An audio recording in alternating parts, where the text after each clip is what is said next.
Pocket FM. To unlock all the episodes, click the link in bio. After Kevin, Lily, and their friends got out of the limo, Jason let the group of men get in so they could drive them to the hospital. But it turned out they didn't need help at all. They were robbers. The gang's leader ripped Jason's watch right off his wrist. "That's what I expected from a rich kid like you. I'll bet this watch is worth a few $100,000, the man said happily. As soon as he said this, the man who was holding the bag suddenly got very excited. "Quick! Hand it over to me!" The group of robbers were very happy. It looked like they could get at least $1 million from their rich victims. With that much money, it would be easy to change their identities and move to another town. "It's best if you hand your things over willingly. Don't force us to search you, okay? If you resist, things could get a lot worse," the group's leader said coldly. Officer Emmett felt horrible about this, but she couldn't figure out how Kevin could stand up to bank robbers but not get involved in this situation. But she couldn't dwell on that right now. Blair and the rest of them were very reluctant to take off their valuables and put them in the black bag. Finally, the gang leader said again, "Thank you for your cooperation. We only have one more request. In 1 minute, you're going to get out of the car and stand outside." What choice did they have? They all got out of the car and split up into 2 rows according to the robbers' instructions. The thieves made them hold their hands on their heads like they were under arrest. Some of the more fearful people in the group started to shake. Then the leader of the gang smiled lewdly and reached out to touch Officer Emmett's face. It looked like he had other things in mind than just a robbery. "Get lost, you scum," Officer Emmett said in disgust as she slapped the man's hand away. "So, you'd rather play the martyr," he said. Then he turned around and put his knife on the neck of one of the men from Jason's group. "I know how to handle martyrs. You're a police officer, aren't you? Then you're responsible for the safety of everyone here. If you resist me again, this man dies." The man started to tremble even more when he heard this and felt like he was going to faint. Officer Emmett tightly clenched her fists. With her martial arts skills, dealing with these robbers wouldn't be a problem at all. But now, there were hostages to worry about. Almost subconsciously, Officer Emmett looked over at Blair, but he was too scared to offer any resistance. She was disappointed to see him like that. The leader was very pleased with himself. He reached out to touch Officer Emmett again, but as he extended his hand, someone seized it firmly. "Who the hell are you?" the man roared as he turned his head to see who had grabbed his wrist. "If you're going to rob us, then just do it and move on. Try anything else and you'll regret it," Kevin warned him. After Kevin had left with the others, he asked Dalton to protect Lily, Phoebe, and Miranda so he could run back to the limo. "Do you have a death wish?" the man yelled furiously. Then he slashed at Kevin with his knife. Kevin grunted and gave the man a quick, powerful sidekick in the gut, sending him flying 10 feet away. "You guys are the worst robbers I've ever seen," Kevin scoffed. "Kevin, quick, save me!" Jason yelled excitedly. He remembered what Kevin had done to Merriweather, and he knew that he could rescue them from these robbers. "You should have kept running instead of coming back here to die," the man growled as he got up from the ground. "What are you still standing there for? Hurry up and kill this bastard!" The man turned around and shouted at the other robbers. Hearing this, they immediately rushed towards Kevin. "Kevin, be careful!" Officer Emmett cried out in alarm. "Don't worry," Kevin replied to her. But he didn't retreat. Instead, he took a step forward towards the men. When the first man threw a punch at Kevin, he deflected it and then punched him in the stomach. The man dropped to his knees, unable to breathe. When the other men saw Kevin take out their best fighter so quickly, they stopped in their tracks. Jason, Blair, and the others also stared in disbelief. Was Kevin really that powerful? "Is he okay?" the second robber asked frantically. Before the man could answer, Kevin kneed him in the chest. "He's just going to take a little nap," Kevin said. After letting out a muffled groan, the man lay down on the ground and didn't move at all. "Shut the hell up!" the second man screamed as he raised his knife and quickly rushed towards Kevin. Then he slashed at Kevin's head. The strike could have killed him, but in the next second, Kevin grabbed the man by the wrist and kicked him hard in the shin. There was a cracking sound as the bone snapped. Then Kevin quickly reached out his by the waist. He lifted his attacker up and threw him at the other two men. The three of them fell to the ground in a heap.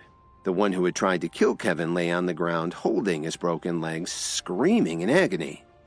After seeing the four armed robbers fall to the ground so quickly, Blair jumped up in excitement and shouted, "What a beautiful fight!"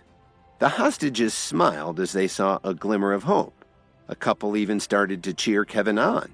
But their hopes were dashed when they heard a gunshot suddenly ring out. The head of the gang had shot out one of the windows of the limo. "Why don't you try that with me?" The man snarled ferociously as he pointed his gun at Kevin. "Hey, I didn't know you were carrying any guns with you," Kevin replied without flinching. Instead, he said calmly, "Why don't you try to shoot me instead of an innocent car? Let's see if you can hit me." "Are you actually daring me to shoot you?" he asked contemptuously. "Do you want to try?" Kevin asked jokingly as he furrowed his brow. "Kevin!" Officer Emmett shouted anxiously when she heard him say this. Of course she saw through Kevin's strategy. It was the same thing he'd done during the bank robbery. He was trying to draw the man away so he wouldn't hurt the others. Kevin was very casual about it. He waved at Officer Emmett and then said to the gang's leader, "If you don't shoot me now, you may not get another chance." The man shouted as he pulled the trigger. As the gunshot rang out, blood burst from Kevin's shoulder. Fortunately, it wasn't in a vital organ. Kevin grunted and his face turned pale. The man yelled again. He didn't want Kevin to get off so easily.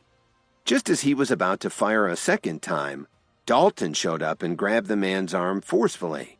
Then he gave him a solid punch to the head. The man dropped immediately to the ground unconscious. "Kevin!" Lily and Phoebe exclaimed almost at the same time as they quickly ran over to him. "Are you okay?" Dalton called out in concern, but then he saw the other two men getting up off the ground. Dalton shouted as he clenched his fists and ran toward the two men. He knocked them both out in two swings. Just then, the one whose leg Kevin had broken pulled a pistol out of his pocket. Perhaps it was because he was in such pain from his broken leg, but he wasn't able to steady the gun when he fired it, and he ended up shooting Kevin in the back. "Damn it!" Dalton shouted when he saw this. He ran over to the man and kicked the gun out of his hand. Then he knocked him out cold. That's when Kevin fell to the ground. While he was unconscious, Kevin felt like he was having a long dream. When he woke up, he found himself in a hospital. "Kevin, you finally woke up," Lily said excitedly as she grabbed his right hand. She had been at his bedside all night. "How long have I been unconscious?" Kevin asked. His face still looked very pale. "You've been here for a day and night," Lily sobbed. During the whole time, Lily had been afraid that Kevin would never wake up. "Kevin, promise me one thing. In the future, if we ever get in the same situation again, don't be so brave, okay? The doctor said the bullet struck close to your heart, less than 2 inches away." Lily's voice became softer and softer as she spoke. Her eyes were red from all her crying. "Lily, please don't cry. If you cry, you'll just make me sad," Kevin said with a bitter smile. He knew that he had to do what he did to keep the others from being hurt. "I don't care. You must promise me. If something happened to you, I don't know what I'd do," Lily said shyly. Hearing this made Kevin happy. "Okay, I promise," Kevin said as he forced a smile. "I'm sorry I scared you." After a moment, he said, "Let me give you a kiss." "I don't want to," Lily said as she immediately stopped crying and took a step back from the hospital bed. Kevin shook his head in confusion. Then he looked around the room and asked her, "Lily, where are we? I didn't know hospitals around here were so luxurious." "This is a private hospital opened by the Steele family. Speaking of which, you really have to thank Dalton Steele. If he hadn't invited the best doctor, your surgery wouldn't have gone so smoothly," Lily told him. She was still afraid he wouldn't survive the shooting. "Where's Dalton now?" Kevin asked. Of course, Dalton hadn't forgotten him, but he had some preparations to take care of. "It's his grandfather's birthday in 2 days," Lily explained. Dalton is busy taking care of the guests in his home. He also said that when you wake up, I should give him a call."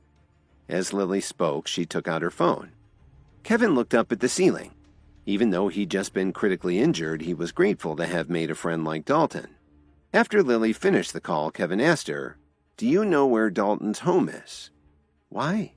Do you want to go over there?" "I think you need to recover from your injuries." "Anyway, he just said that he'd be right over," Lily said worriedly. While this was going on, Mitchell Cook, Adriana Wright, and the other three were sitting together in a private room in the Whistler Hotel. They were discussing their plans for an ecological garden. They were interrupted by the crash of the room's door being kicked open. Thomas Williams, Kevin's uncle, looked at them with a furious expression in his eyes. "Who the hell are you? Get out of here immediately!" Cook shouted fiercely. "Who do you think you are? How dare you yell at me?" Thomas Williams growled at him. "You're just Kevin's flunkies. What are you doing in this hotel?" Mitchell was irritated to hear him talking like this. "Who the hell are you? How dare you behave so shamefully in my hotel?" "My name is Thomas Williams," he said proudly. "If Kevin were here, he'd have to answer to me. That gives you an idea of my importance." Adrian and the others looked at each other in disbelief when they heard him say this. They knew right away who he was. "So what if you're from the Williams family? This is Chicago, not New York. You're a long way from home," Emo Squire said seriously. "Is that supposed to be a warning?" Thomas said gravely. "Take them all away. Let's see how long Kevin survives without his buddies."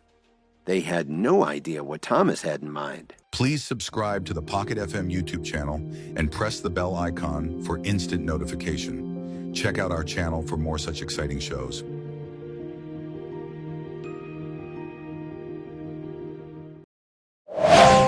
Pocket FM. To unlock all the episodes, click the link in bio.